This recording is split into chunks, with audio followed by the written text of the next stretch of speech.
Bueno, buenas tardes a todos. Estamos súper felices de recibirlos en este nuevo encuentro Eritas Academy. Todavía está entrando gente, con lo cual vamos, no sé si yo sola los escucho, pero es un sonidito que me gusta igualmente. Em, Así que bueno, estamos, les decía, muy contentos de recibirlos, de que se puedan sumar. Vamos a evaluar este horario, es la primera vez que lo utilizamos, siempre usábamos un horario un poco más tardío. Gracias, Marcela. Y la verdad es que creemos que también está bueno este horario cuando es verdad que es en el medio del trajín del día, pero a veces es más fácil hacerse el momento. En esta oportunidad el tema que creemos y evidentemente también por las inscripciones que tuvimos es un tema muy importante. Es el de la eficacia diagnóstica en las enfermedades poco frecuentes. Ustedes saben que nosotros tenemos experiencia y trayectoria en el diagnóstico de enfermedades poco frecuentes y en todo el proceso vamos haciendo mejoras, modificaciones que creemos son fundamentales para darles mejores resultados a los pacientes, a las familias, a los bioquímicos, a los laboratorios que tienen que lidiar con esos resultados y a los médicos que luego los interpretan y dan respuesta a las y los pacientes. En esta oportunidad, la charla va a estar brindada por Micaela Barbieri y por Magalí Papazoglu. Ambas son profesionales del área de la biología molecular y la genética y ambas forman parte de la plataforma de genética médica Eneritas. En cuestiones técnicas va a ser una charla muy concisa, creo que presten atención, va a estar súper interesante, hay casos muy interesantes para ver en la charla. Y de temas técnicos, bueno, van a estar muteados durante el transcurso de la charla. Les pedimos que vayan poniendo en el chat si tienen preguntas, aunque de cualquier manera al final vamos a abrir los micrófonos para que puedan preguntar en forma oral si quieren, pero si les van surgiendo preguntas en la medida que ellas van dando la charla, pueden ir escribiéndolas en el chat. Así que bueno, sin más y no dando más tiempo que a la charla, Mica, todo tuyo. Muchísimas gracias a ustedes y a las disertantes y a todos los que están participando en la organización del encuentro. Bueno, arrancamos entonces. ¿Se ve bien la pantalla? Ahí está. Sí. Perfecto. Bueno, antes de profundizar en los temas de la agenda, a modo un poco de conceptos generales que queríamos contar sobre las enfermedades poco frecuentes, que se definen como aquellas que tienen baja prevalencia en la población general y afectan a un número de personas reducido. Más o menos es un 8% de la población mundial afectada y principalmente se presenta en la edad pediátrica. Dentro de las distintas tecnologías que se usan para el diagnóstico de las enfermedades poco frecuentes, nosotros nos vamos a enfocar en la secuenciación exómica, que es la que está marcada acá. También existe microarray, secuenciación genómica, o bueno, otro tipo de tecnologías que en función de la técnica, lo que se espera encontrar y detectar. Particularmente el exoma clínico apunta a, como dijimos, pacientes con enfermedades raras de origen mendeliano. Principalmente enfermedades con gran heterogeneidad genética o solapamiento de fenotipos o fenotipos inespecíficos. Nuestra tecnología cuenta con un panel de 6.700 genes relacionados con distintos fenotipos, por eso se llama exoma clínico y no exoma completo. Y lo que hacemos es un filtrado mediante subpaneles bioinformáticos asociados al fenotipo en estudio o un filtrado mediante términos HPO, que eso es en lo que vamos a profundizar en la charla de hoy. Estas dos cosas no tienen por qué ser excluyentes, de todas maneras se puede hacer en el mismo análisis filtrado mediante paneles y filtrado mediante términos HPO. Después, en cuanto a la metodología estudio, de análisis, se utiliza la plataforma especializada Franklin para hacer todo el proceso de filtrado. Se puede hacer un diseño de caso índice o bien un diseño de exoma familiar en el que se estudia madre, padre, hijo, a lo que se denomina trío. Por otro lado, se analizan en este tipo de estudio variantes puntuales, las llamadas SNVs, o se puede hacer un screening también de variantes en número de copias, CNVs. Todo esto dentro de los genes incluidos en el panel que se está estudiando. La clasificación e interpretación de variantes se hace siguiendo las guías internacionales, particularmente las guías ACMG, son las que seguimos nosotros. En cuanto al alcance de este estudio, se detectan, como ya dijimos, variantes puntuales, pero en sitios de splicing o regiones codificantes. Esto es porque es un exoma, por lo que la secuenciación es de los exones del gen. Por otro lado, se hace el screening de CNVs en los genes incluidos en el kit de captura. Se denomina screening porque no es la técnica gold standard para estudiar CNVs, pero sí se pueden ver. Algunas de las limitaciones de esta técnica es la presencia de pseudogenes que dificulta la secuenciación, por lo tanto esos genes quedan excluidos de los análisis. Regiones con alto contenido de GC también puede dificultar la secuenciación a nivel técnico. Regiones altamente repetitivas y, bueno, como ya dijimos, regiones intrónicas, porque esto es exón. Adicionalmente, algunas de las ventajas que puede traer hacer el exoma clínico, sobre todo en editas, es que existe la posibilidad de hacer el panel de hallazgos secundarios, que es el estudio de genes que pueden estar no estar relacionados al fenotipo en estudio, pero que son médicamente accionables. Entonces siempre es interesante poder evaluar si hay alguna variante en estos genes. Por otro lado, ofrecemos la posibilidad de realizar una reapertura bioinformática, la posibilidad de solicitar reclasificación de variantes y se ofrece el monitoreo de variantes de significado clínico incierto, llamadas PUS, que ese es otro de los temas en los que vamos a profundizar en la charla de hoy. En nuestra experiencia, el rendimiento diagnóstico utilizando el exoma clínico está entre un 27 y un 36% de los casos. Acá profundizando un poco más en nuestra experiencia, desde el 2017 que llevamos haciendo este tipo de estudios, tuvimos más de 2.800 casos de exomas clínicos analizados, de los cuales los resultados posibles son detectados cuando el reporte se emite con una variante patogénica o probablemente patogénica, clínicamente incierto, que son las BUS que ya mencionamos, en la que se reporta una variante incierta relacionada al fenotipo en estudio, o bien un resultado negativo que sería no detectado, que es un informe sin variantes. Acá tenemos en número más o menos la cantidad de distintos resultados que hemos tenido.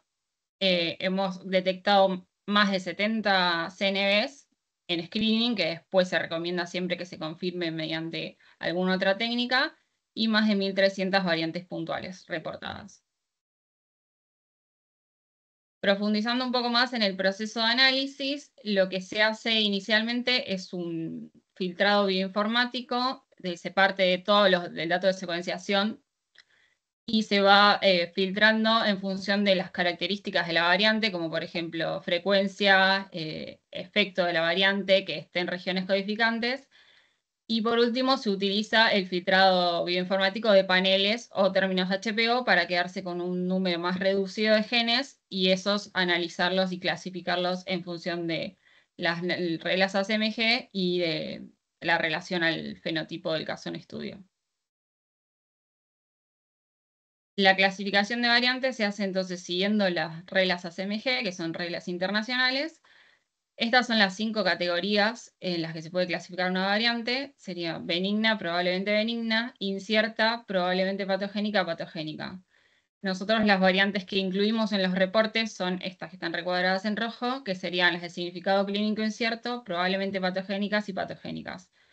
Todo esto no es que se reportan todas las variantes de este tipo, sino las que están relacionadas con el fenotipo en estudio, incluidas en los genes que se analizaron en el panel.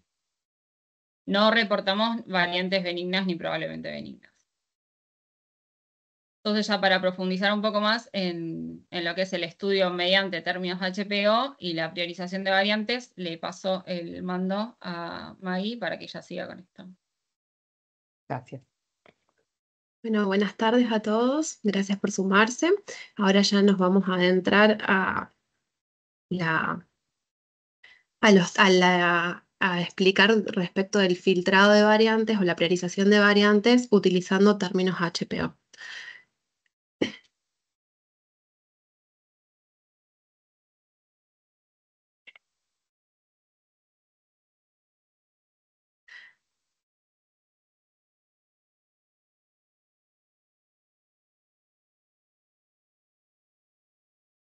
¿No pasa?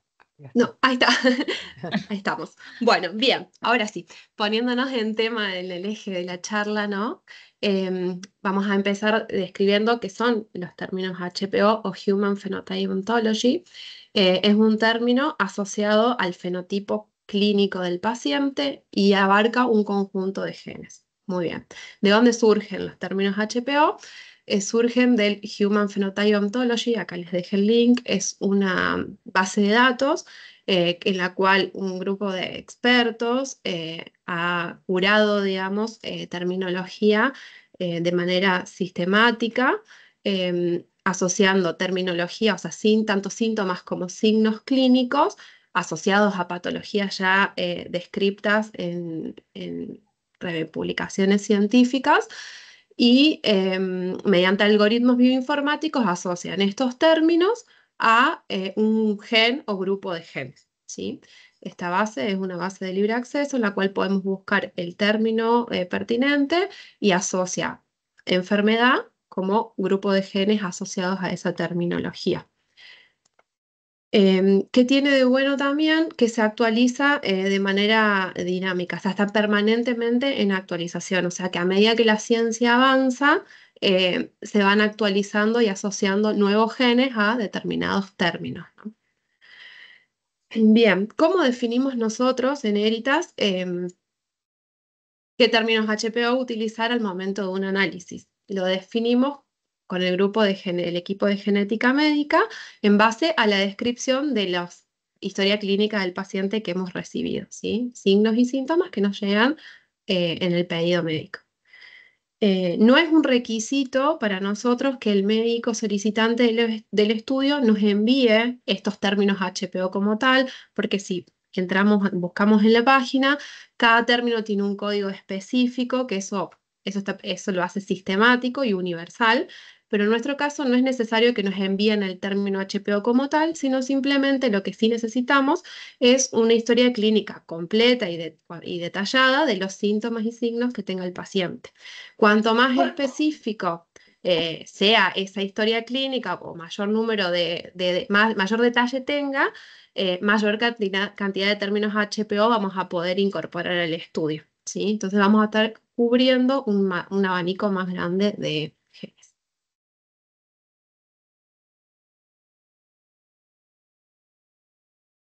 Bueno, les pido disculpas porque está como lento el pasaje de la diapo.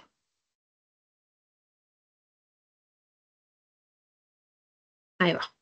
Bueno, ¿en qué casos aplicamos en el análisis estos términos HPO?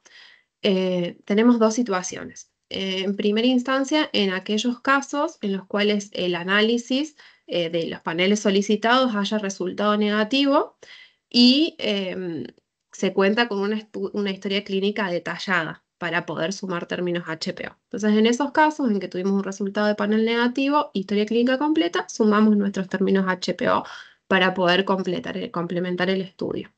O bien puede ser que ya el estudio de ese paciente, el exoma, ya haya ingresado con una solicitud de análisis dirigido a términos HPO. En ese caso es el médico quien nos solicita el estudio dirigido a los términos. Y en algunas situaciones los comparten, en otras nos envían una historia clínica detallada. A continuación, les quería mostrar un ejemplo de un detalle de historia clínica que nos llega, en el cual se destacan los síntomas del paciente, como ser trastorno de la marcha, marchas en puntas de pie, retrognatia, fase triangular, signo de Grower positivo. y cómo traducimos estos datos clínicos que a nosotros nos llegan en la historia clínica a términos HPO determinados, ¿no? Esto se hace con un algoritmo.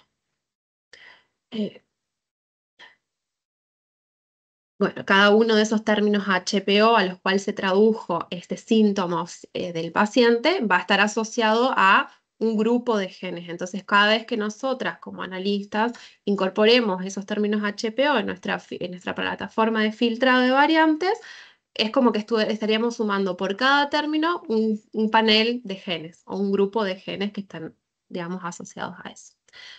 Para que podamos avanzar con la priorización de variantes asociadas a términos HPO, es muy importante que tengamos algunos criterios que son indispensables, que en este caso es el diagnóstico presuntivo del paciente o bien un fenotipo clínico detallado. Sin estos datos sería imposible que avancemos en el análisis, ¿sí?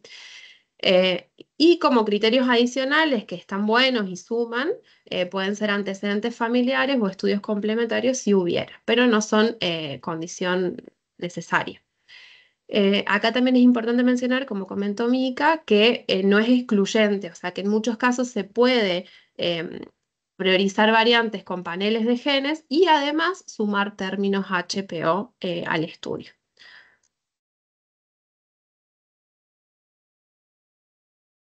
Bueno, ahora como para ejemplificar un poco de qué se trata el análisis asociado a términos HPO, les queremos contar una serie de casos que nos parecieron interesantes, en los cuales se fueron resolviendo de diferentes situaciones los casos. El primer caso es un paciente masculino de 6 años que ingresa por sospecha de síndrome de Cornelia de Lange. En este caso, la médica solicitante quería estudiar el gen NIPBL. Como datos clínicos recibimos que el paciente presentaba retraso del desarrollo, sinofris y estatura baja. No tenía estudios complementarios, o sea, por lo menos no que nos hayan informado. Los paneles que se analizaron, o sea, se le propuso, o sea, la solicitud era de secuenciación de NIPBL, se le propuso analizar el panel de síndrome de Cornelia de Lange, que incluye 11 genes asociados a la patología, y el análisis de este panel resultó no detectado. Entonces, ante este escenario, sumamos términos HPO asociados a la historia clínica de nuestro paciente, como ser estatura baja, retraso en el neurodesarrollo, sinofris y retraso en el crecimiento.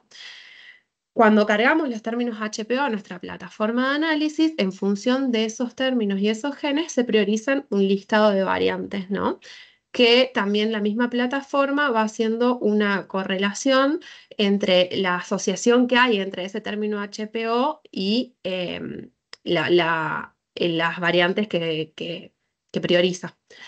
Y en función de eso, ahí es que tenemos el trabajo, las analistas, de, bueno, poder priorizar de ese listado de variantes, ir correlacionando, primero clasificando la variante, o sea, si es una variante US o benigna o de significado clínico conocido, que sea una variante patogénica o probablemente patogénica.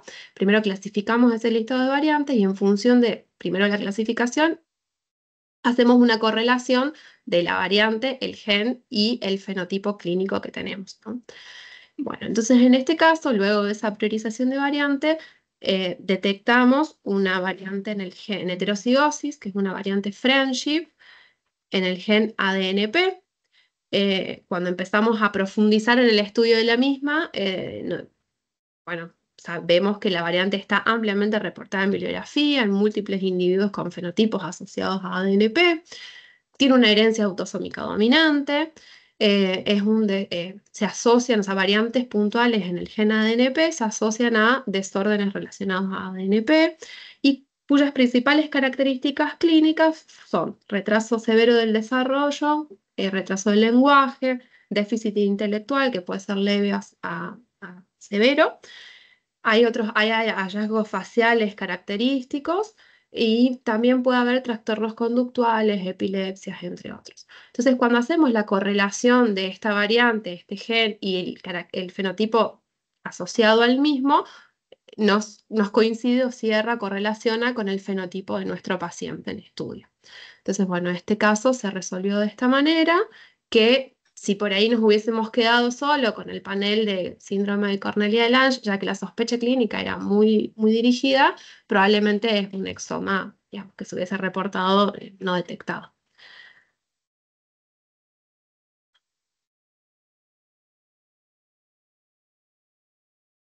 Bueno, el segundo caso que le queríamos compartir también es un caso de un paciente masculino de 13 años que no tenía diagnóstico presuntivo y de hecho en este caso el médico tratante solicitó el estudio dirigido a términos HPO porque tenía un fenotipo, un espectro fenotípico bastante amplio. Presentaba déficit intelectual, problemas de aprendizaje, caídas frecuentes, ansiedad por la comida, asma, infecciones a repetición, epilepsia, alteraciones del sueño y migraña. Además, como estudio complementario, nos refieren que tiene un cariotipo y estudio de MLPA para síndrome de Prader-Willi normal y antecedentes familiares de una prima hermana materna con déficit intelectual, epilepsia y discapacidad motriz. En este caso, se seleccionaron los términos HPO asociados al fenotipo del paciente y el estudio de variantes puntuales de exoma clínico resultó no detectado, pero el screening de CNVs sí resultó detectado, en el cual encontramos una delesión en heterocigosis de aproximadamente 5,3 megabases en la región cromosómica 2q37.3, que incluye el gen HDAC4. De lesiones parciales o completas de este gen han sido asociadas al síndrome de lesión 2q37, cuyas principales características clínicas son un retraso del desarrollo leve a moderado, discapacidad intelectual, braquiactilia, talla baja, tendencia a la obesidad, hipotonía, dismorfias, hiperlaxitud, trastornos conductuales también. Lo cual coincide también con la clínica que presentaba el paciente. En este caso se reportó esta lesión y se recomendó confirmar la variante por metodología ortóloga, que sería raíz CGH en este caso. A mí nos pareció interesante porque, bueno, era un caso, un paciente con un espectro tan amplio que si por ahí se hubiese dirigido a determinados paneles, quizás no se hubiese detectado la lesión que pudimos observar. Ahora les paso a Mica para que le comente otros casitos. Bueno, sigo yo con los ejemplos. Este caso es un paciente masculino de 6 años que ingresa por trastorno de la marcha. Este es un buen caso que muestra la combinación del uso de paneles y términos HPO, porque si bien el paciente ingresa solicitando paneles relacionados al fenotipo del trastorno de la marcha, es decir, paneles de neuropatía, charcot-marie-tooth, enfermedad de motoneurona, describió también ingreso con una buena historia clínica en la que se detalla desarrollo motor acorde al trastorno de la marcha en puntas de pie, dificultad para subir o bajar escaleras, dolor en dorso de pies y leve retrognatía, signo de Gowers positivo, un fenotipo bastante particular, además de un síndrome de síntomas motores. Con estudios complementarios de electromiograma con polineuropatía distal y simetría con patrón de lesión mielonopático, con signos agudos de denervación. Entonces, el paciente estaba bastante estudiado, se le hicieron los paneles solicitados, lo que no arrojó ninguna variante en el conjunto de esos genes. Entonces se agregaron a términos HPO un poco más dirigidos específicamente a los síntomas más particulares que presentaba este paciente, como el electromiograma afectado, el signo de Gowers y bueno, otros términos HPO.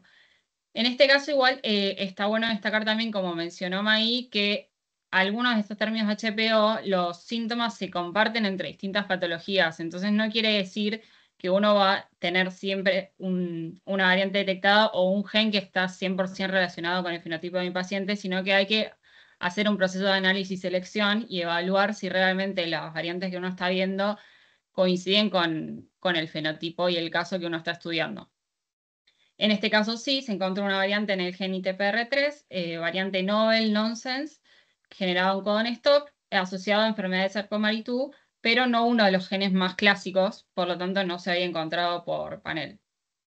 Esta variante coincide perfectamente con el fenotipo del paciente, ya que sus principales características clínicas son debilidad y atrofia muscular, alteración sensorial, anomalías en la marcha, y la edad de comienzo también condice, ya que es variable desde la infancia hasta edad adulta media. Y tiene un mecanismo de herencia autosómico dominante. Entonces, en este caso se cerró por los términos HPO, pero está bueno para mostrar que aunque uno tiene paneles dirigidos al síntoma inicial, siempre puede complementar con algún término HPO un poco más específico. Y eso solo se puede hacer si se tiene la historia clínica detallada del paciente. Después, este último caso también es interesante. Es un paciente masculino de 8 años que entró con un diagnóstico también bastante específico de síndrome de Baraitser-Winter-Fries, en el que se dirigió específicamente el estudio. Lo solicitaron el estudio particular de 2 genes directamente, sin panel, pero también mandaron una buena historia clínica asociada, con paciente con epilepsia, tratamiento desde los 3 años, conductas agresivas, dificultad de comunicación, trastorno de evolución, temas oftalmológicos y urológicos.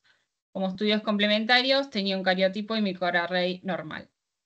Entonces, inicialmente se estudian estos 2 genes que solicitaron, los que no arrojaron ninguna variante reportable en este caso. Por lo tanto, se agregaron términos HPO dirigidos a varios de los síntomas descritos. Y en este caso sí se encontró una variante en el gen AHDC1, variante también novel nonsense, que genera un codon stop, asociada a este gen al síndrome de CAGIVS. Dentro de las principales características de este gen está el retraso del desarrollo motor, afecta el desarrollo cognitivo moderado a severo, hipotonía, anomalías cerebrales y hallazgos dismórficos. Esto también coincidía con la historia clínica del paciente, por lo tanto se cierra el caso reportando esta variante. Y bueno, resaltando también acá la importancia de haber incluido una buena historia clínica, si bien inicialmente la sospecha era bastante específica al punto de pedir únicamente 2 genes. Entonces, si uno se hubiese quedado, si no hubiese mandado historia clínica, no hubiésemos podido ampliar este estudio y hubiese quedado un resultado negativo. Y entonces, bueno, está bueno remarcar eso, que aunque uno a veces tiene una sospecha bastante específica, nunca está de más enviar la historia completa para poder abarcar todo el espectro. Con eso ya cerramos entonces lo que es términos HPO y la importancia del uso de los términos HPO, y pasamos a lo que es el monitoreo de variantes de significado clínico incierto, la descripción de nuestro algoritmo y la integración de los datos fenotípicos y genotípicos para la reevaluación de estas variantes. Acá tenemos un esquema de lo que sería nuestro algoritmo de monitoreo. Nosotros tenemos automáticamente un algoritmo que a los 12 meses nos llega una alarma y se reevalúa en la clasificación de la ACMG, que ya hablamos previamente, de las variantes que se reportaron como hotbus, que ahora vamos a definir qué es una variante hotbus. En caso de que esta reevaluación arroje un resultado que cambia la clasificación a probablemente patogénica o patogénica, se emite un nuevo reporte informando la clasificación de la variante actualizada al día de la fecha. Si esta clasificación no cambia, no se emite reporte, pero existe la posibilidad de que el médico o el derivante pidan un nuevo monitoreo de manera a ellos proactiva, porque nosotros lo hacemos por única vez a los 12 meses, que pidan por vía externa un nuevo monitoreo, una nueva clasificación, cumpliendo con los requisitos que ahora vamos a mostrar también. En caso de que se pida esta nueva clasificación, se vuelve a hacer el mismo proceso en el que se reevalúa y ahí se informa el resultado. Entonces, un poco la descripción de qué significa el monitoreo sería la reevaluación de la clasificación ACMG de la variante ya reportada. ¿Qué variantes se monitorean? Las hotbus que mencioné recién son variantes de significado clínico incierto que al sumarles una regla ACMG, esto se suma frente a una nueva evidencia científica o estudios de segregación, por ejemplo, pueden pasar de clasificación a patogénica o probablemente patogénica. No todas las BUS están en esta condición. ¿Cómo se procede frente a esta reclasificación? Bueno, como ya mencionamos, en los casos en los que la variante cambia de clasificación, se emite un informe complementario informando sobre la nueva categoría. Y los plazos es una única vez a los 12 meses de la emisión del reporte. Este es un ejemplo de cómo es nuestro reloj de monitoreo, de que va pasando el tiempo y a nosotros nos llegan las notificaciones para ir registrando todo. El monitoreo por solicitud externa que mencioné inicialmente, estos serían los requisitos indispensables que nosotros necesitamos para poder recibir esta solicitud. Por un lado, los datos del paciente. Por otro lado, el detalle de la variante que se va a monitorear, porque esto no es una reapertura, o sea, es distinto a una reapertura. Lo único que se hace en este caso es reevaluar la clasificación de la variante ya reportada. No se vuelven a analizar nuevas variantes. Existe la posibilidad de reapertura, pero es otro proceso. Historia clínica actualizada, que sería el motivo también por el cual se está pidiendo esta reclasificación, y estudios complementarios que puedan ayudar a cambiar la clasificación de la variante.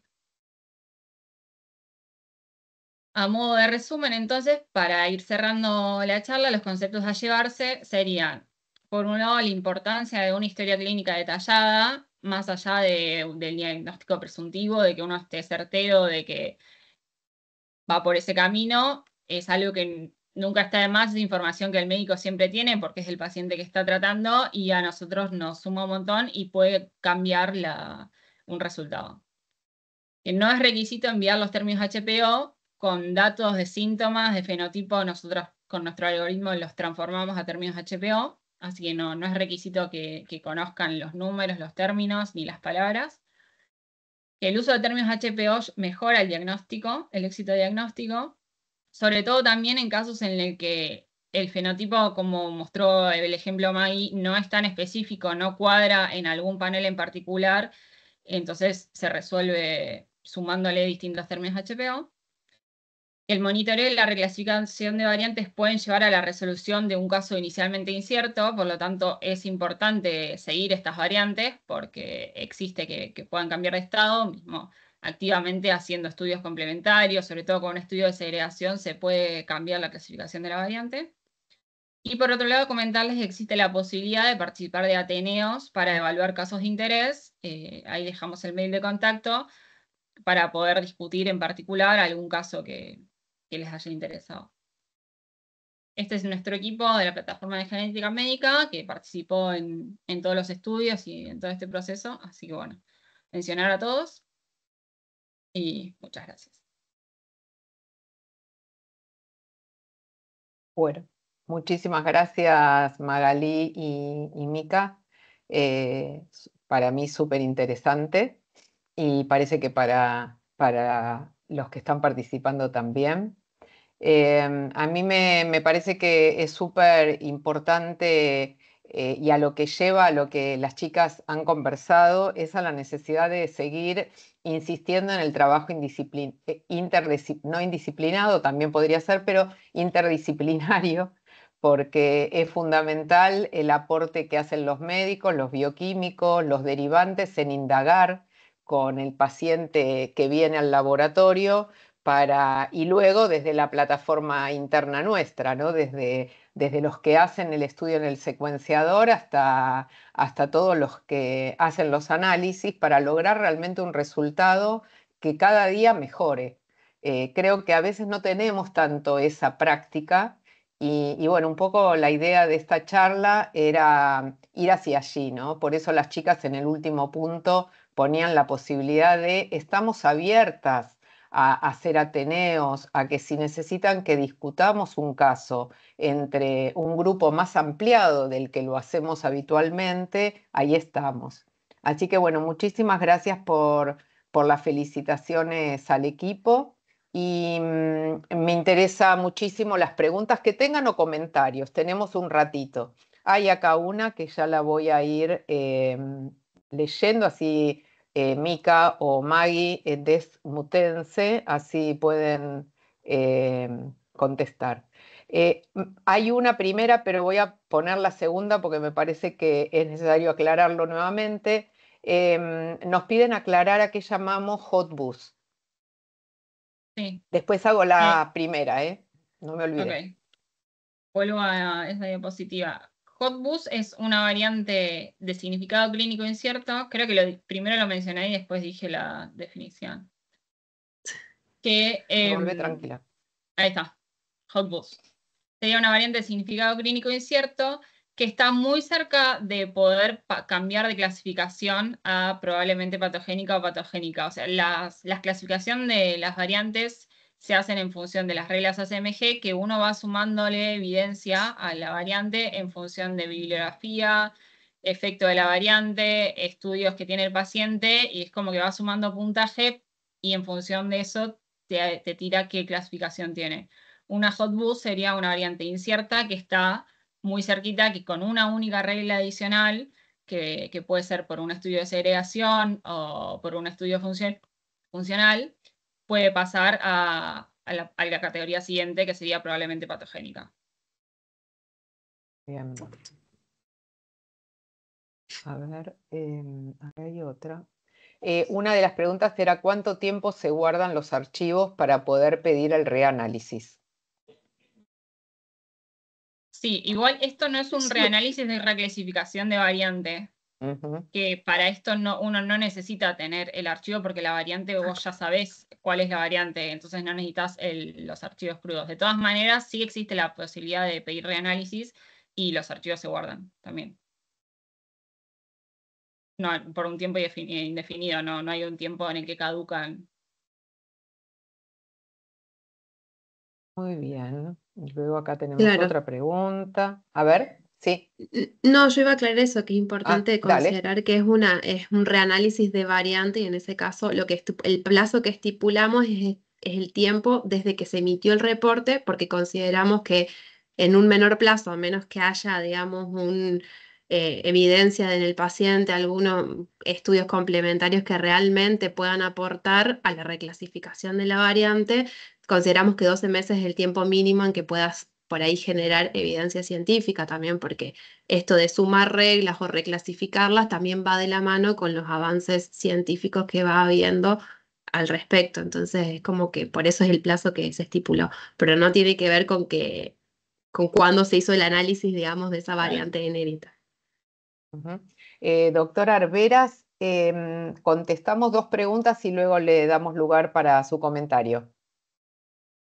Aquí lo que preguntan es si la variante de significado incierto reanalizada a los 12 meses se reclasifica a benigna. ¿Se genera un reporte o no se genera? Sí, si cambia a benigna también se genera, o sea, si cambia la clasificación se genera reporte. El tema es que es muy poco probable que pase de hotbus directamente a benigna. Por eso no lo pusimos a modo de ejemplo, porque está ya muy en el límite superior. Pero si sucediera, sí. Bien. Y la otra, que la puedo contestar yo, si el primer reanálisis es sin cargo, sí, es sin cargo. Es sin cargo, forma parte del servicio general. Sí. No es, o sea, no es una reapertura de reanálisis de Exacto. todo el paciente, de todas las variantes, sino se reanaliza la clasificación de lo reportado en el informe que ya se entregó. Bien, doctora Arberas, ¿quiere hacer su comentario? Desmútese. A ver dónde está.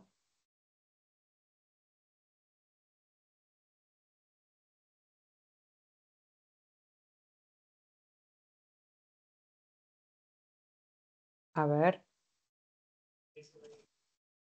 Claudia Arberas. Cata, ¿puede ser que no pueda desmutearse? A ver, vamos a ver. Tenemos otras preguntas de cualquier manera. Sí, ahí me escribió que no puede desmutearse. ¿Quiere ponerlo en el chat?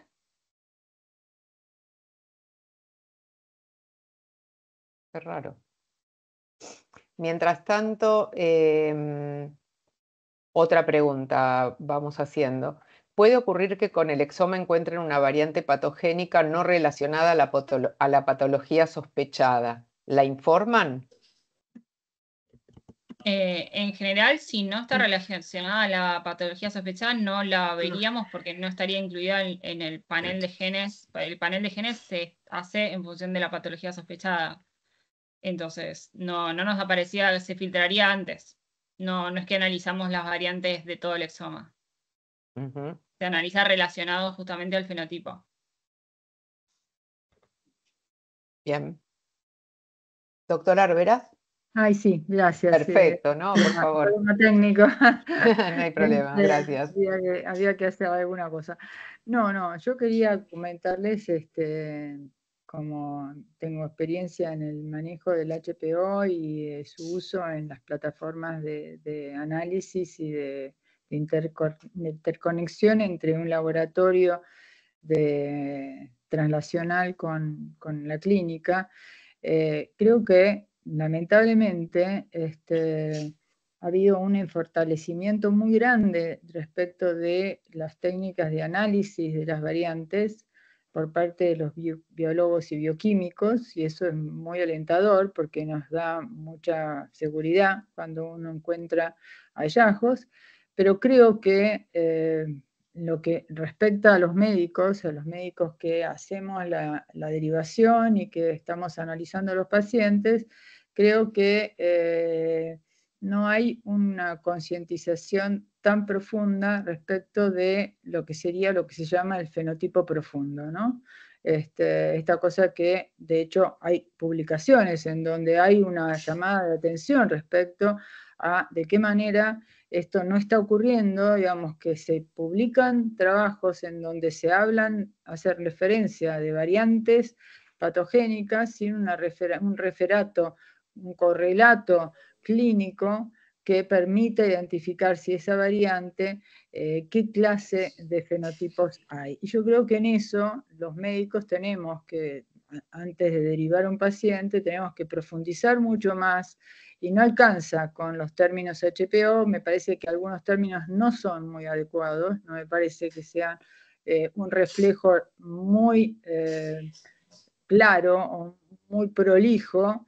Creo que debiéramos trabajar, comprometernos mucho más en la confección de estas variantes como elemento diagnóstico, y creo que esto daría, por parte de los equipos que, como decía al principio, están tan aceitados y están trabajando tan bien en la parte de reconocimiento de variables, daría mejores réditos. Yo creo que tenemos que reagudizar, reforzar todo lo que sea evaluación de fenotipo.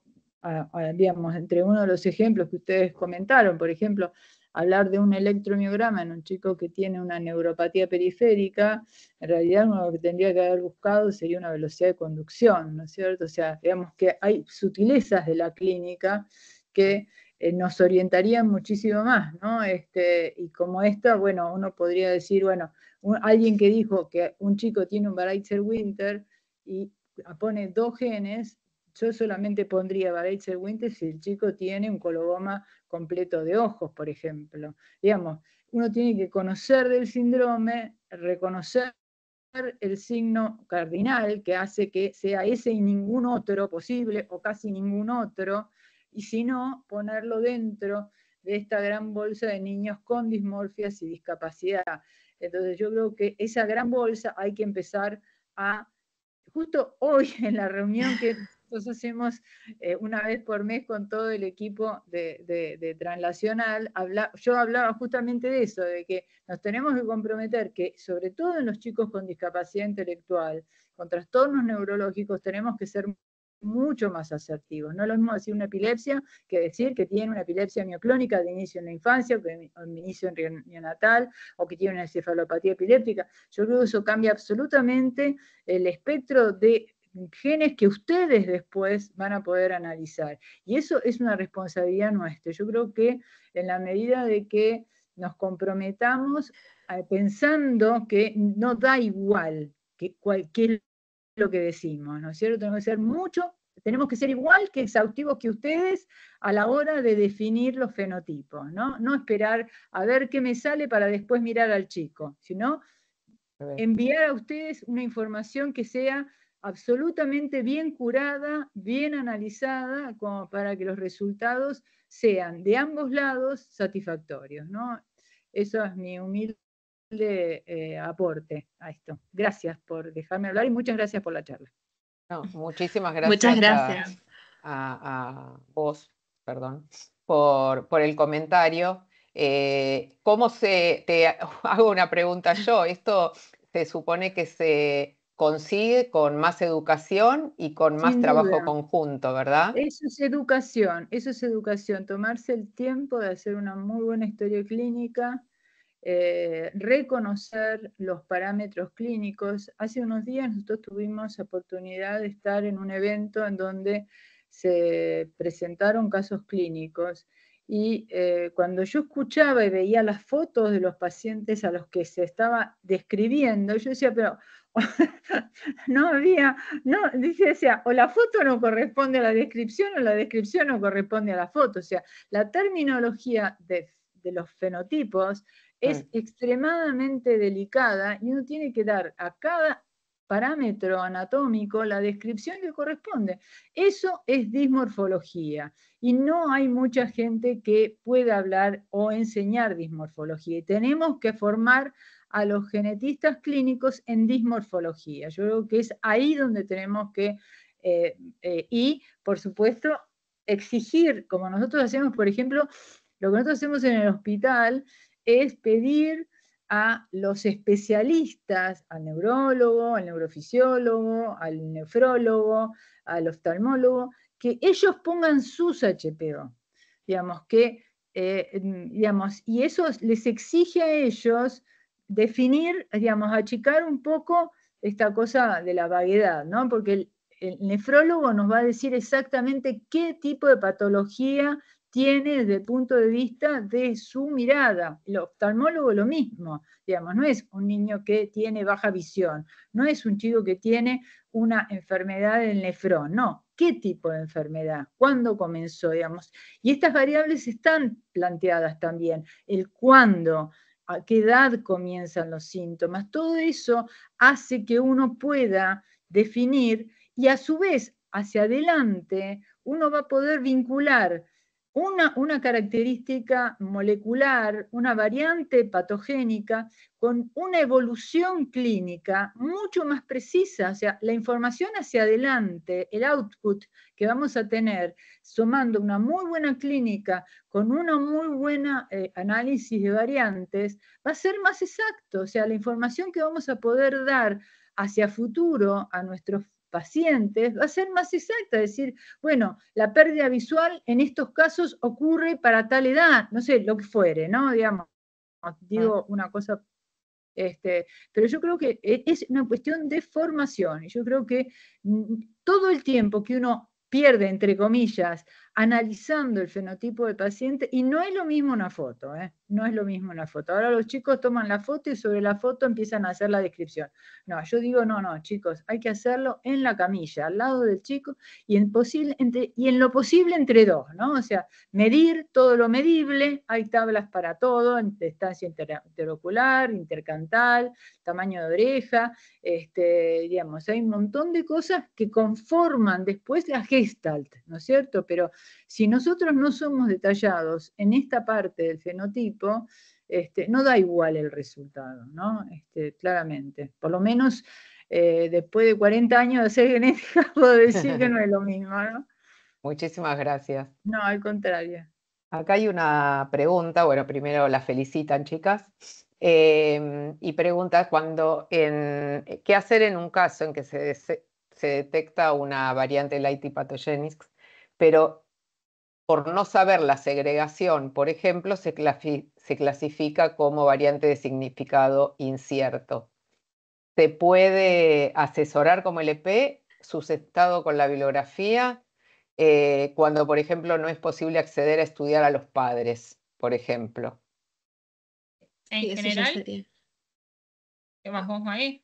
No digo que es más de asesoramiento genético, ¿no? Pero en general, ya independientemente de que sea BUS o LP, creo que, digamos, si cierra y acompaña el fenotipo, o sea, ideal que tengamos la segregación, pero si no está accesible esa posibilidad, bueno, ya con que sea Hotbus, me parece que puede alcanzar para el asesoramiento también, digamos, independientemente de la clasificación y de cuántas reglas más le sumemos.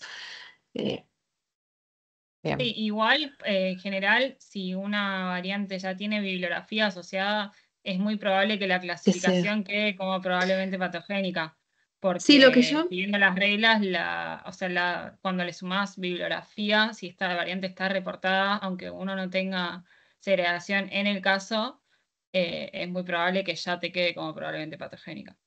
lo que no entendí es que decía el comentario que era probablemente patogénica, pero por no tener segregación bajaba bus. Quizás habría que reevaluar también un poco ahí la clasificación como está actualmente. O sea, depende mucho de la clasificación de cada variante, Exacto. pero es muy común que si la variante está reportada en bibliografía, lo más común es que quede clasificada como probablemente patogénica mínimamente. Sí, habría que ver el caso puntual, digamos. Hay casos que no, por eso es lo más común, pero Exacto. puede ser que no, que por frecuencia o por alguna otra característica de la variante quede como bus, y entonces tenés que ver otras maneras de cambiarla, pero lo más común es que cuando ya hay reportes que la clasificación un poco más alta. bien. Bueno, preguntas no hay más. Sí hay comentarios que tienen en general que ver con los comentarios de la doctora Arbera, que están de acuerdo, que una de las dificultades es que en muchos casos pide el estudio no necesariamente un médico genetista, lo pide un médico no especialista, y esto lo dice una médica genetista. Que se debe trabajar, bueno, que es lo que estuvimos diciendo y que creo que es lo que queremos enfocar aquí, ¿no? Que hay que trabajar en conjunto el médico tratante con la médico genetista o con el genetista, y que es la única manera de trabajar y por el bienestar de los pacientes. Estos son comentarios de ustedes, y en mi caso yo lo que diría es para bajar el tiempo de esta odisea diagnóstica, entre comillas. Cuanto más conocimiento haya, cuanto más preparados estén los médicos y los analistas, evidentemente más rápido se va a poder llegar a un diagnóstico certero y no estar ahí boyando en qué tendrá ese paciente. Lo digo no siendo analista genética, de genética. Sí, mismo los reportes que se hacen van a ser cada vez más específicos, porque cuanto uno más información tiene, mejor puede filtrar y no terminás reportando variantes inciertas que quizás al final no tenían, no estaban tan relacionadas. Entonces Ujú, siempre es mejor. exacto. Exacto, y en ese sentido también considerar, bueno, el bien final que queremos, ¿no? Que es poder arribar a un diagnóstico. Entonces cuanto más interdisciplinario sea el trabajo y cuanto más información podamos sumar, siempre es mejor a la hora de priorizar variantes. A nosotros nos ayuda un montón esto de la historia clínica completa, o el mayor detalle posible. Muchas veces también con estudios complementarios ayuda mucho más aún. Entonces está bueno que cada vez se pueda complementar un poco más el trabajo entre laboratorio y médicos para que, bueno, tengamos más éxito, digamos, a la hora del diagnóstico. Ujú. Muy bien. Bueno, muchísimas gracias. Cata, ¿querés recordarnos dónde va a estar disponible la presentación? Sí, perfecto. Una vez que terminemos y editemos bien este webinar, vamos a subirlos en nuestro canal de YouTube, que es Eritas Medicina de Precisión, y ahí pueden encontrar incluso dentro de la carpeta Eritas Academy todos nuestros encuentros grabados. Perfecto. ¿Alguien más quería hacer un comentario? María Eugenia. Vi una mano. Sí, hay un par de manos levantadas, me Sí, parece. hay un par de manos, pero me parece que Sí, ya no, las han pero bajado. me parece, ¿Son claro, quedó previas? sí, quedó previo. Perfecto. Bueno, muy bien. Bueno, les agradecemos a todos. Seguramente también en estos días, ok, María Eugenia, seguramente mañana les vamos a mandar una encuesta respecto al encuentro, que nos sirve muchísimo para pensar en los próximos, para hacer mejoras. Así que mañana seguramente les va a llegar y por otro lado, como les contó Catalina, esta charla queda grabada, la pueden usar con sus equipos y para nosotros eso es muy importante porque creemos que de esa manera contribuimos a formarnos cada uno en su campo. Así que si no hay más dudas, no hay más comentarios, muchísimas gracias por haber participado y seguramente van a estar pronto enterados de nuevos encuentros Editas Academy. Muchas Gracias. gracias a todos. Adiós, Chau, buenas chau. tardes, gracias.